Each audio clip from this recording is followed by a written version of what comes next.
Alright, magandang gabi po sa inyong lahat mga kababayan, Batang Maynila to it's. Pag-usapan natin itong Malacanang daw ay nagpaliwanag sa pag-alis kay BP Sara sa NSC o National Security Council. At ang sabi, kaya daw inalis si Sara Duterte, hindi na raw siya kinukonsiderang relevant mga kababayan. Ibig sabihin, wala nang halaga. Sabihin, pag hindi relevant, walang saysay. Walang wenta. Grabe naman kayo kay Sara Duterte. Talagang hindi na relevant. Walang gamit, di ba? Wala na. Okay, so pero bago yan mga kababayan, may puntahan lang tayo saglit. Ito mga kababayan. Gusto ko lang ipakita sa inyo. Ito pong Divisoria.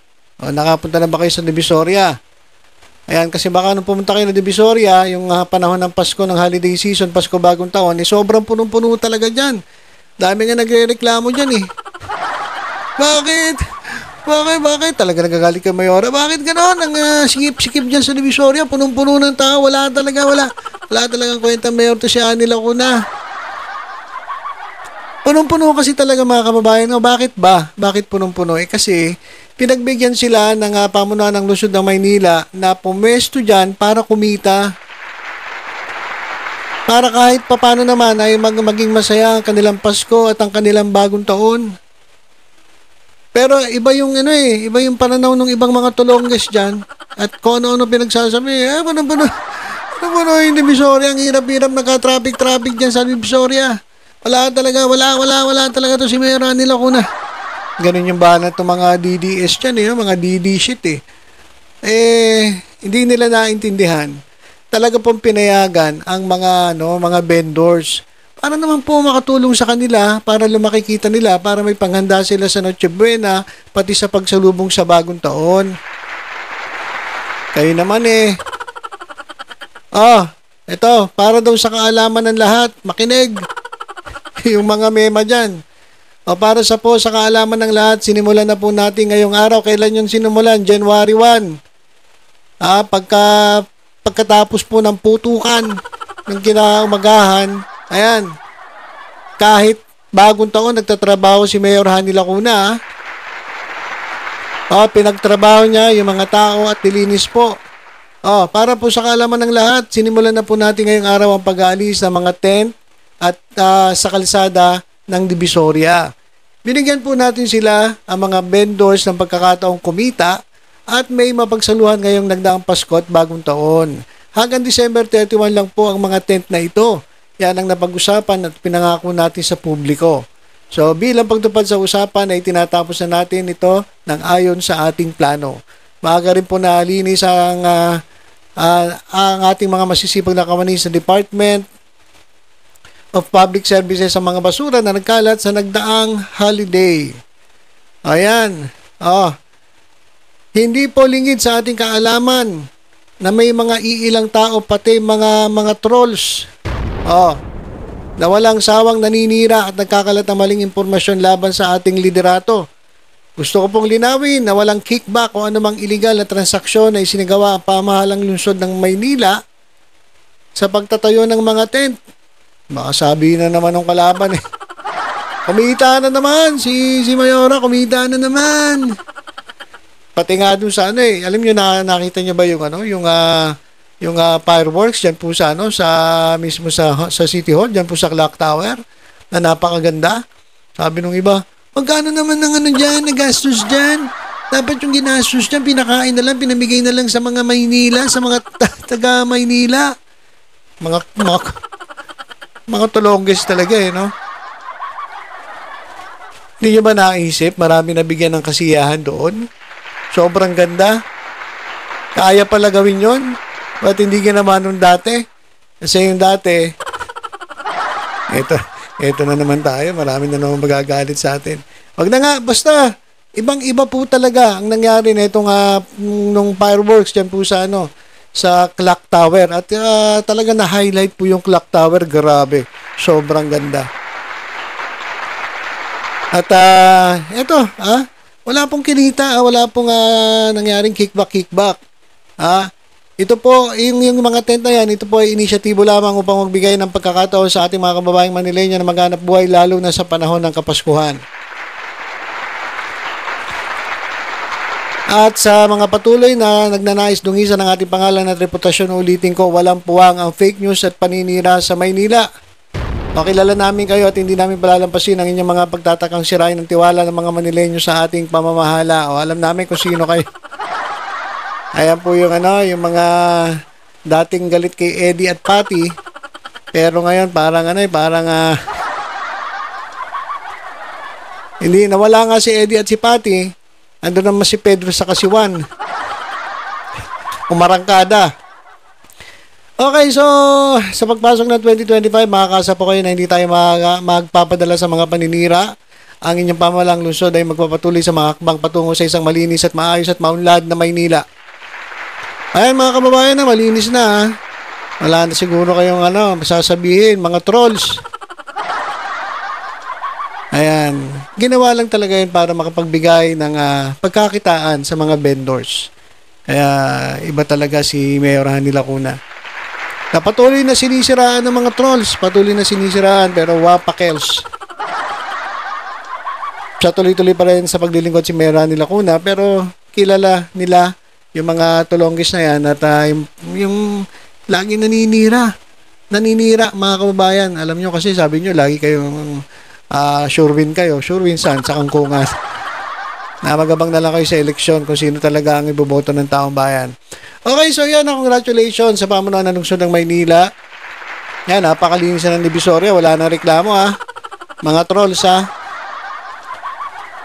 Okay, so bago tayo dumako dun sa paliwanag ni ng Malacanang bakit tinanggal si Sara Duterte sa National Security Council.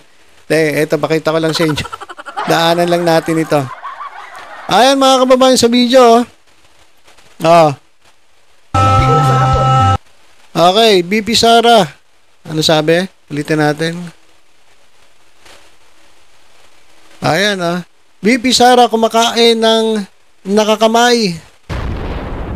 Grabe. Sabi nila, uy, grabe, sobra namang sobrang napaka down to earth ni Sara Duterte. Dahil talaga nakakamay kumain, grabe. Grabe ating Vice President, nakakabilib, nakakilabot, pero hindi nyo kumakain, nakakamay. Mga ordinaryong tao ba yan sila? Grabe talaga, palakpak yung tenga ko. Grabe. Diba? Sinasabi na simpleng tao, napaka-simpleng tao. Simple ba yan? Puntahan nyo yung bahay sa Davao. Puntahan nyo yung bahay ni kay Pulong Duterte pa lang. Tingnan nyo yung bahay Malapalasyo. Simple. Tapos ito mga kababayan, bilib na bilib ang mga DDS, DD shit. Bakit? Kasi si Vice President Sara Duterte raw, kumakain ng nakakamay. Yan Wow, grabe! BP Sara kumakain ng nakakamay. Nakakamay nga. Lechon naman yung kinakain. Walang iyayan talaga kayo talaga mga DDS. Nakakamay nga. Ano naman kinakain? Lechon. Tayong mahihirap. Nakakamay tayo. Ano kinakain natin? Tuyo. Diba? Tuyo. Daing. Ayun ang kinakain natin nakakamay tayo. Ito nakakamay nga pero lechon naman. Sobrang laki pa. Nandiyan sa harapan dalawa nila ng tatay niya. Mga talaga kayo mga mema lang kayo Ito mga DDS talaga to, mga mema lang Tatay Digong ug Inday Sara nangaon ug lechon kalami mo dala ug kaon ni Inday. Uy! Ano raw? Pasensya na po kayo, hindi ako marunong mintindi ng Bisaya ang alam ko lang dyan yung, uy! Si Inday, uy! Ayan mga kababayan, huwag nyo naman ipagmalaki na kumakain na nakakamay. Lechon yung kinakain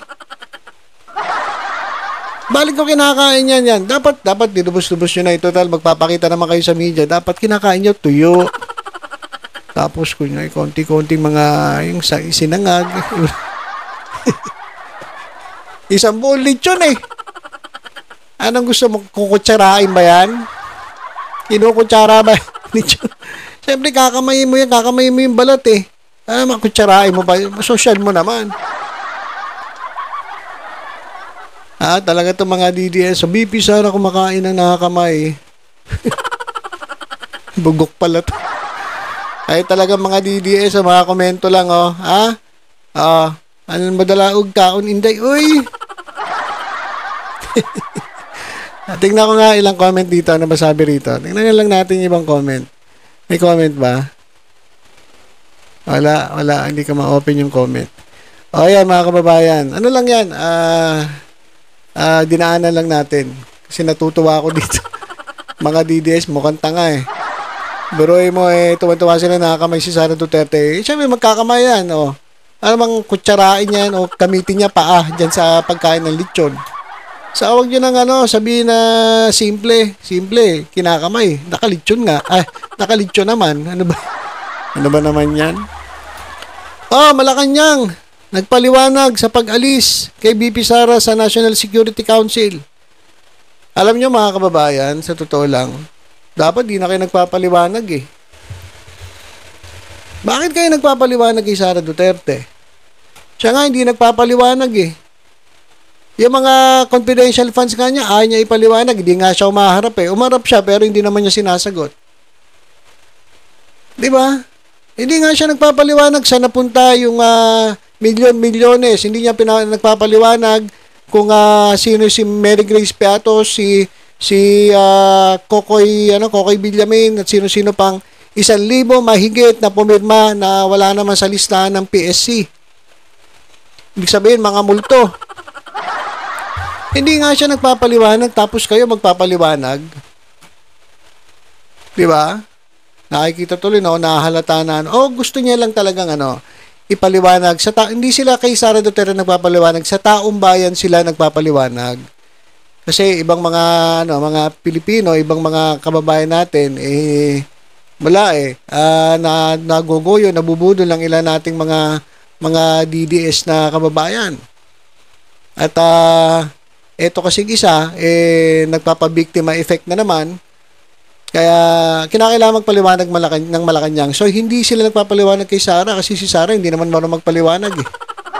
Hindi nga niya mapaliwanag kung saan napunta yung milyon-milyones na nagastos niya sa DepEd at sa Office of the Vice President. Di ba? Ano ba yung paliwanag? Ito. Ni-reorganize yung NSC. So, inalis. Doon sa Executive Order number 81, inalis bilang miyembro ng council si Vice Presidente at yung mga dating Pangulo ng Bansa. Yung mga buhay, kasi syempre patay hindi nakasali. Kaugnay nito, isang pahayag, sabi ni Executive Secretary Lucas Bersamin, na hindi pa umano maituturing na relevant ang Vice Presidente sa mga responsibilidad na pagiging miyembro ng NSC. So, hindi na relevant. Hindi na importante, walang saysay, walang kwenta. Kaya hindi niya na kinakailangan maging miyembro ng NSC. Kasi, paano mga magiging member ng NSC? National Security Council, pinangangalagaan natin o ng grupong iyan ang seguridad ng bansa. Pero paano kung yung miyembro mismo ang threat to national security? Di ba para kayong tanga? Iniingatan ninyo ang seguridad ng bansa, pero yung kasama ninyo dyan, yung pala yung sisira sa bansa, siya yung threat sa national security. So tama lang, natanggalin. Etong si Princess Sara, mga kababayan. Wala daw, hindi na kinukonsiderang relevant itong mga responsibilidad ni Sara Duterte bilang miyembro ng NSC. Mas meron pa nga mga karapat-dapat dyan. Ayon sa executive order, at pwede siya maglagay, ang Pangulo pwede maglagay ng mga members or advisors. Ayan mga kababayan.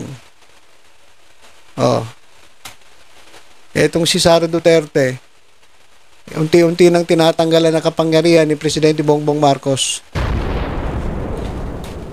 At tama lang.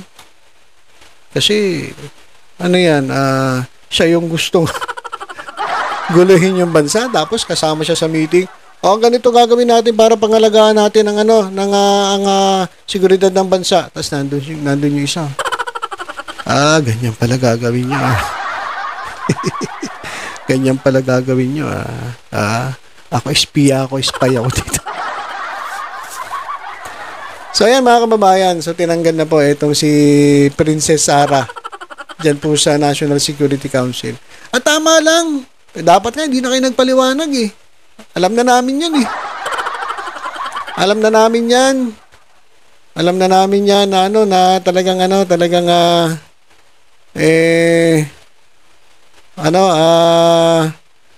wala kwenta yan.